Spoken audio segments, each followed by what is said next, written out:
I am literally disgusted that he now, obviously, we all knew I wasn't going to say, oh my God, all forgiven, I love Daniel Levy, because those words will never, ever be said. We almost did it. We almost went the whole show without a Daniel Levy rant. I wasn't trying to avoid it, but I was just like, I wonder if it's going to happen, you know? Oh, man. 1, 2, 3, 4. Hey, let's go now.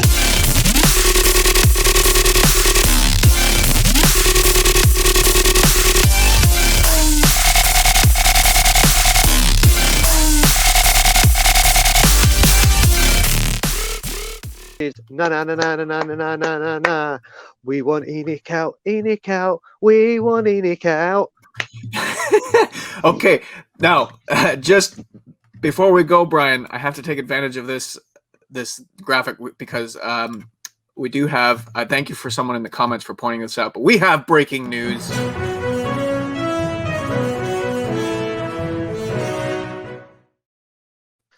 I just love playing with that thing, but.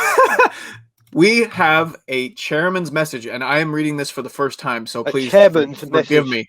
This appears to be a message directly from Daniel Levy. Dear supporter, I want to start my notes by saying I hope you and your loved ones are well after what has been a challenging, often overwhelming year, and one that has called for immense resilience. The hope must be that we are now looking ahead to a return to what we all enjoyed before the pandemic struck. Today is an excellent example, the opportunity to come together, return to our home, and for 90 minutes cheer the team on. This season, for many reasons, we have not met our raised expectations on the pitch. Since we lost the Champions League final in June 2019, we have invested in excess of $250 million in new players. Everyone had high hopes with the squad we had assembled. Unfortunately, despite sitting top of the Premier League in December, we have not been able to sustain this position. We reached the Carabao Cup final. However, we had a disappointing exit from the Europa League and now find ourselves fighting to qualify for Europe, having competed in European competition for 14 of the last 15 seasons. The new stadium is pivotal to generating revenues to invest in the squad. Every single penny generated gets reinvested back into our club. We are absolutely clear that central to our ambitions is a successful football team. It is what we all crave. We have come close over the last 7 seasons, and everyone's focus is on a return to regular Champions League participation and competing for honors. I have said it many times, and I will say it again. Everything we do is in the long-term interest of the club. I have always been and will continue to be ambitious for our club and its fans. As a club, we have been so focused on delivering the stadium and dealing with the impact of the pandemic that I feel we have lost sight of some of our key priorities and what's truly in our DNA.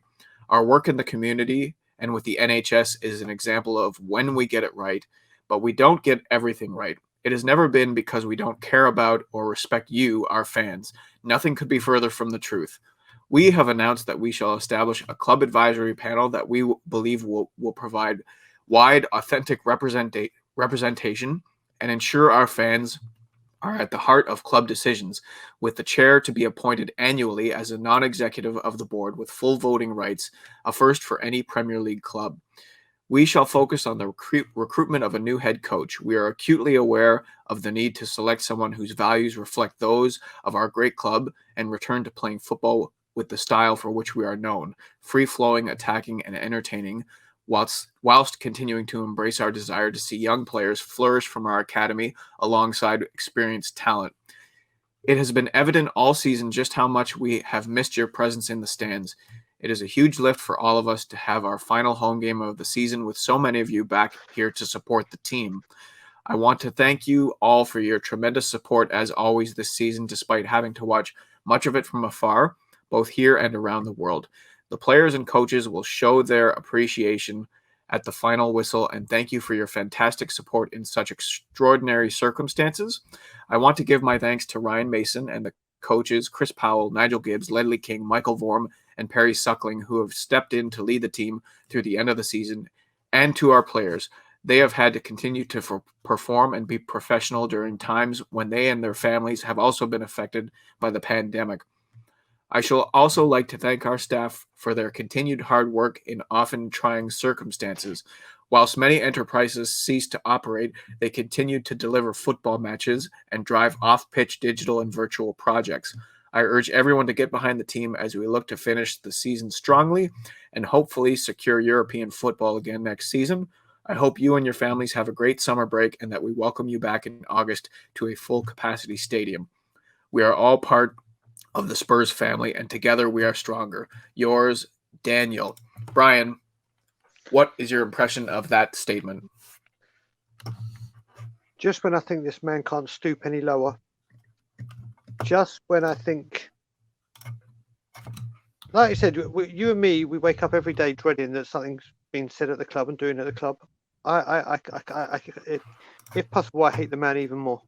I don't think it's actually physically possible, but I'll find extra hate for him. He has the nerve and the audacity to come out of this. He knows what he's doing.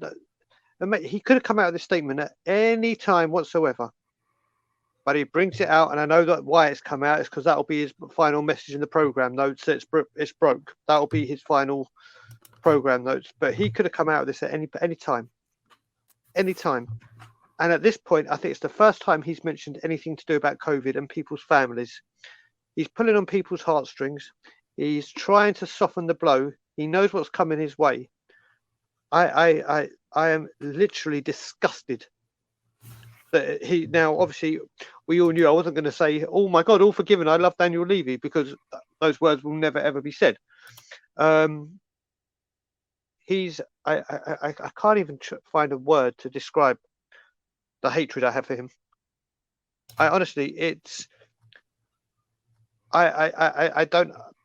It's winding me up. You can see I'm actually getting. We almost did it. We almost went the whole show without a Daniel Levy rant. I wasn't trying to avoid it, but I was just like, I wonder if it's gonna happen.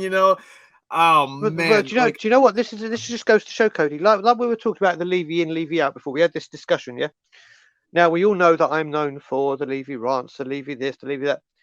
Like you just said, we almost went a whole show, and we for you and me, it's 6 o'clock in the morning when we started this. So it's bright and early, the sun was shining, everything is golden. And like you said, we'd literally got to the end. We were saying goodbye. We were saying goodbyes. You were wrapping up. And then it's like, hold my beer. I've just got to drop something. I just don't get it. And I'm just hoping this has put petrol on the fire for people to get down there today. But I really do.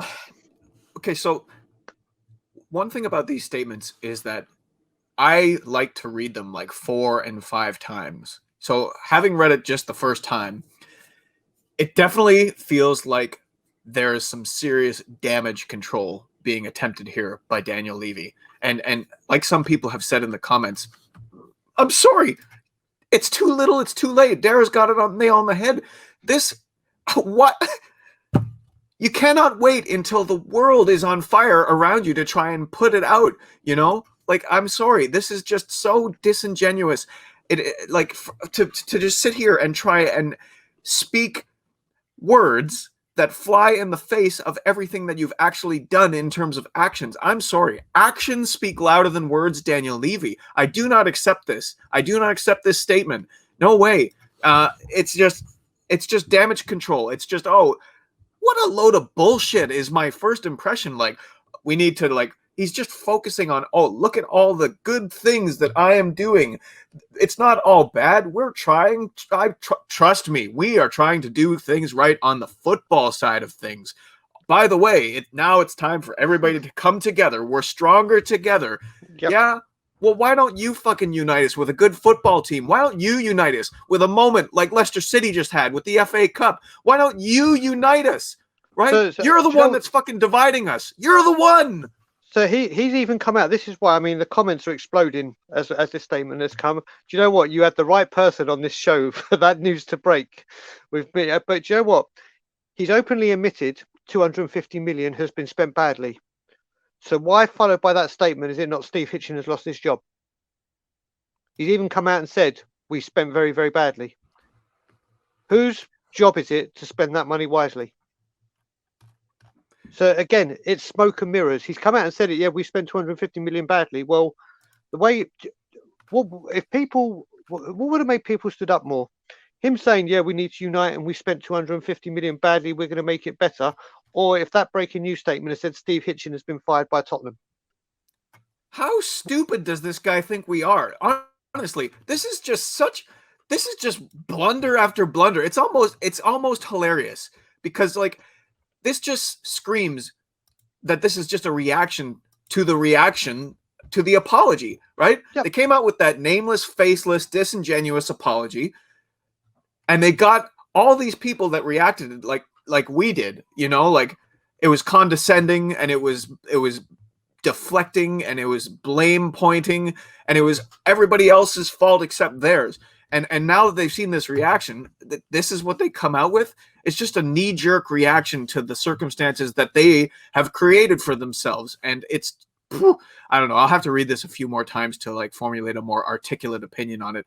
But do you know what's the most telling part of it as well, Cody, is that he's actually put his name to this one. The other ones that were just bullshit, smoke and mirrors, blah, blah, blah, blah, blah, blah, blah. But now he's put some heart and some soul into it, or he thinks he has. He'll put his name on it. And that's the reason he's done that is at the end of the season, he writes in his program notes, like he does on the first game, his welcoming statement. If people cannot see this, from the very first few paragraphs where he starts pulling on the heartstrings about the pandemic and the stressful time and how what a glorious day today is and get behind the team because fans are allowed in the ground. It's the first comment. This is a guy who tried to furlough Tottenham Hotspur staff at the beginning of the pandemic. And now we're at the end. He's now going, oh, what a horrible time. Well, what else have you been doing during this pandemic? Apart from screwing us over. He's pulling on the heartstrings. And this is why, like I say to you, it's very, very hard for me to say ENIC reform. And I will never say it. I'm saying the words now, but I'll never say it as in, yeah, that's my stance now. Because this just goes to show, I said to you in this show, I don't need to do anything to make ENIC out. He will do it himself. And I didn't even mention this statement. And he's gone and done it.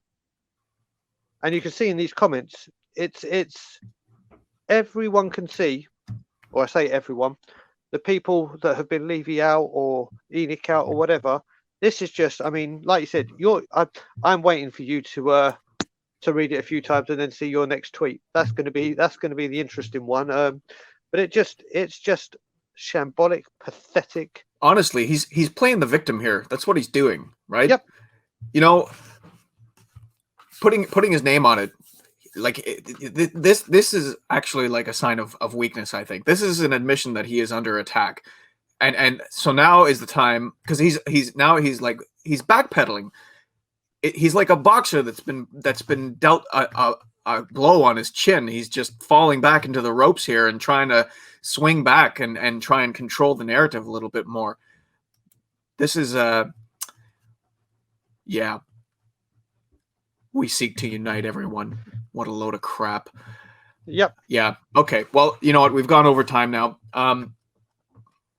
We already did our sign off. I do want to thank everybody for coming in and all the comments and all the love. Make sure you subscribe to Tottenham Away, Brian's channel there. You know, they make great content. They're a growing channel. Support all the different Spurs YouTube channels because, you know, there's never been a better time to be having round the clock analysis. That's one of the mandates of our channel. That's why I'm up at 6 a.m. this morning, New York time, to try and produce some content, is that we want people who may not be in the London time zone to be able to watch and participate and comment and get their voices heard a little bit. And Jack Konecki says he took a dyer on the statement. Listen, you need to change it to say going for an ENIC. It's not going for a dyer. I've been saying for an ENIC. Yep. It's literally, it's just. Honestly, it's going to be interesting. I'm looking forward to having my breakfast and seeing some of the content that comes out regarding this statement.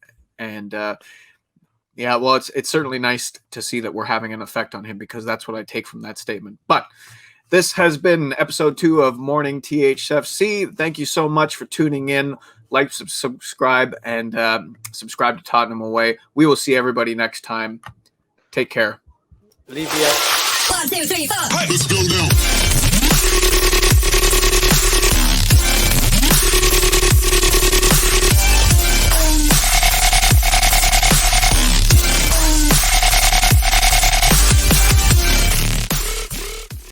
Thanks for watching this TeaHFC rant short.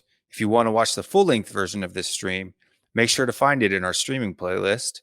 And don't forget to like, subscribe, hit that notification bell so that you can find us every single time that we go live on YouTube, Facebook, Twitch, and Twitter. Stay strong, stay Spurs, and we'll see you next time. I'm not gonna give up.